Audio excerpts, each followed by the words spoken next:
Learning objectives.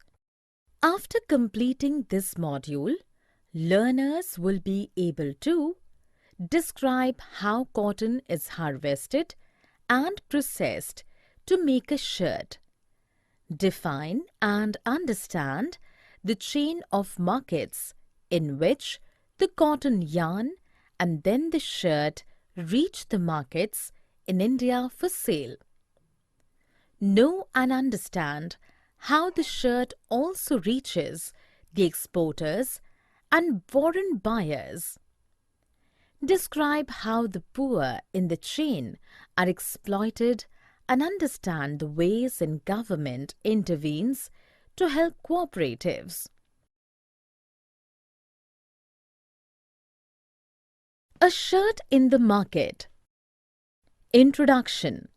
A chain of supermarkets links the producer of cotton to the buyer of the shirt in the supermarket.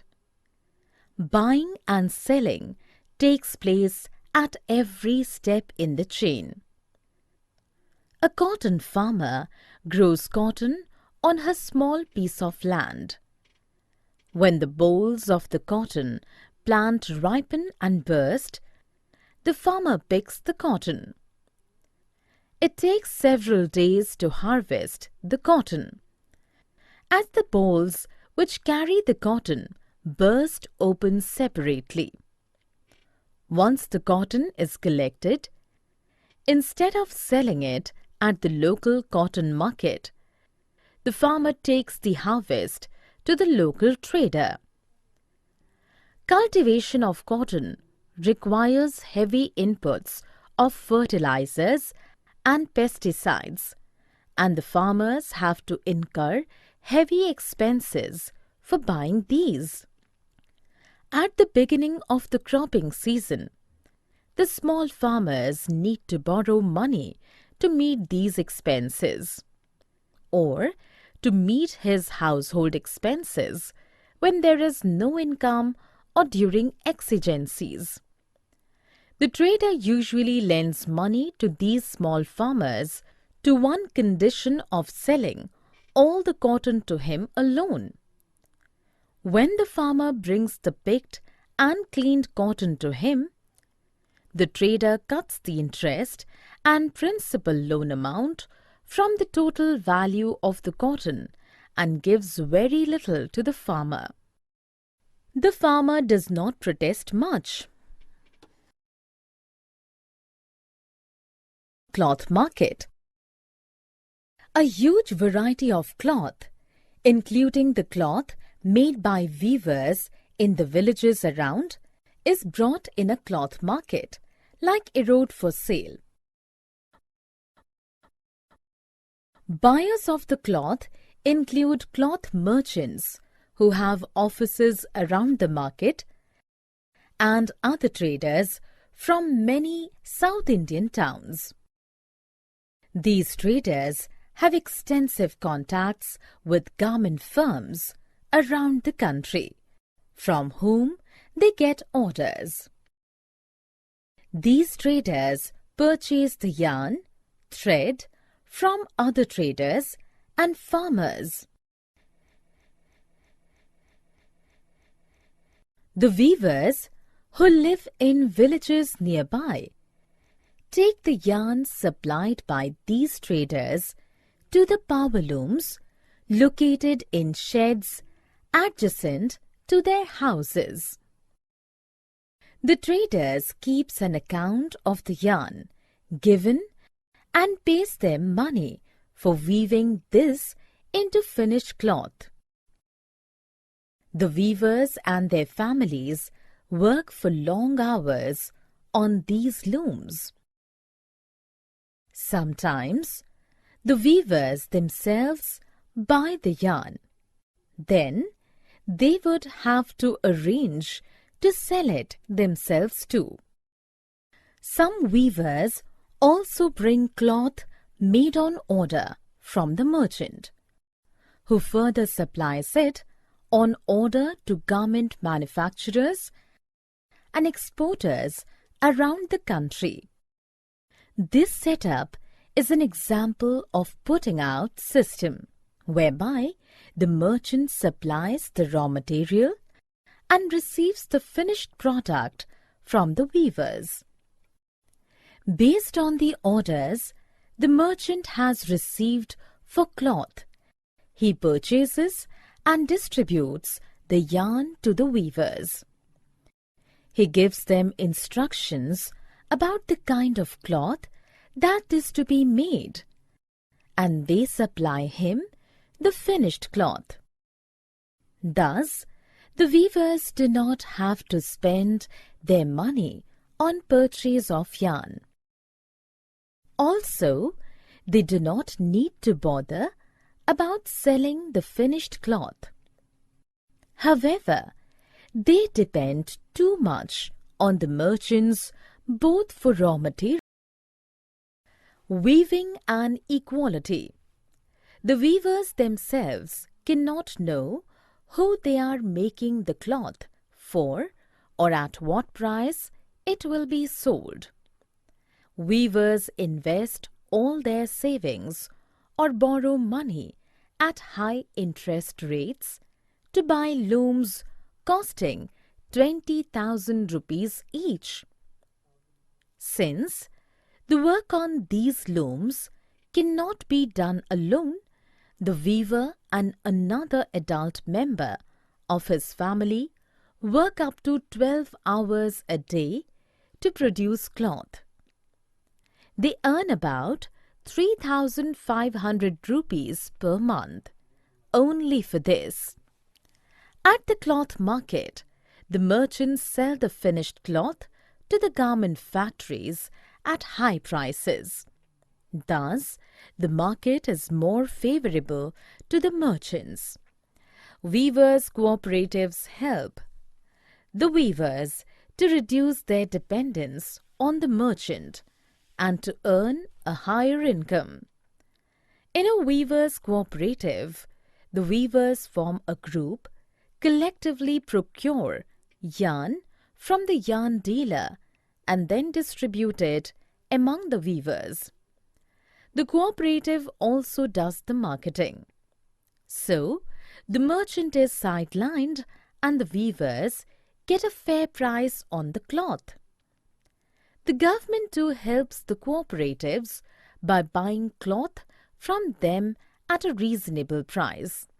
For instance, the Tamil Nadu government runs a free school uniform program in the state, for which it procures the cloth from the powerloom weavers' cooperatives.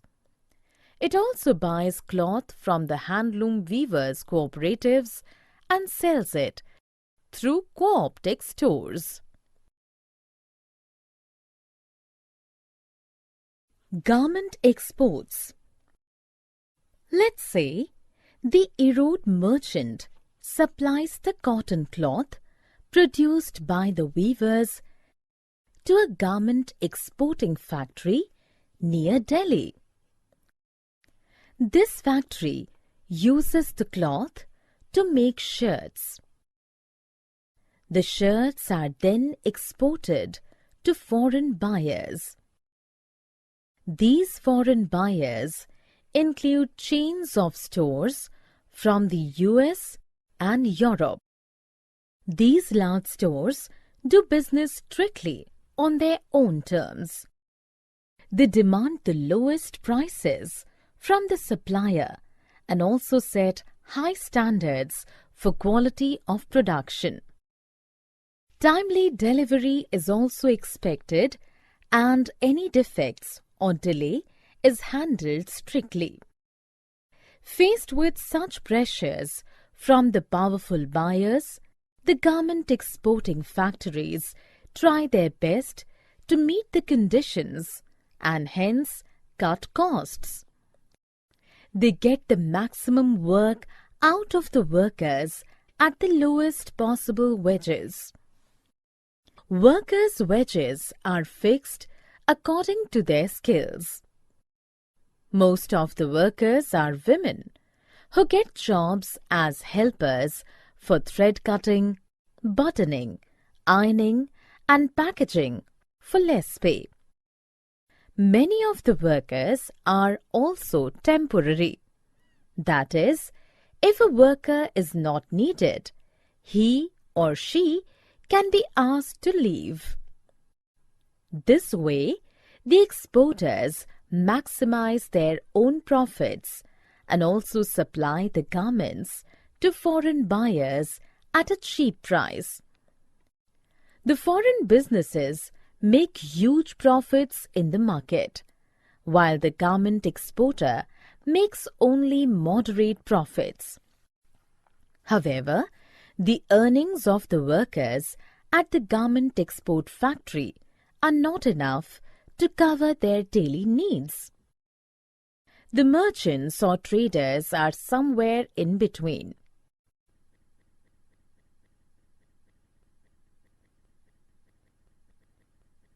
Thus, not everyone gains equally in the market. Democracy is also about getting fair wages in the market. On one hand, the market offers people opportunities. Summary. Let us summarize what we have learned. A chain of markets link the producer of cotton to the buyer of the shirt in the supermarket. Buying and selling takes place at every step in the chain. Cultivation of cotton requires heavy inputs of fertilizers and pesticides, and the farmers have to incur heavy expenses for buying these. Because of this, he has to sell the cotton to a trader at below par prices. A huge variety of cloth, including the cloth made by weavers in the villages around, is brought in a cloth market, like Erode for sale. Buyers of the cloth include cloth merchants who have offices around the market and other traders from many South Indian towns. An example of putting out system is whereby the merchant supplies the raw material and receives the finished product from the weavers. Weavers invest all their savings or borrow money at high interest rates to buy looms costing 20,000 rupees each. In a weavers' cooperative, the weavers form a group, collectively procure yarn from the yarn dealer and then distribute it among the weavers. The government sometimes helps the cooperatives by buying cloth from them at a reasonable price. It procures the cloth from the powerloom weavers' cooperatives. It also buys cloth from the handloom weavers' cooperatives and sells it through co-optic stores. For example, the Erode merchant supplies the cotton cloth produced by the weavers to a garment exporting factory, say near Delhi. This factory uses the cloth to make shirts. The shirts are then exported to foreign buyers. On one hand, the market offers people opportunities for work or to sell things that they grow or produce.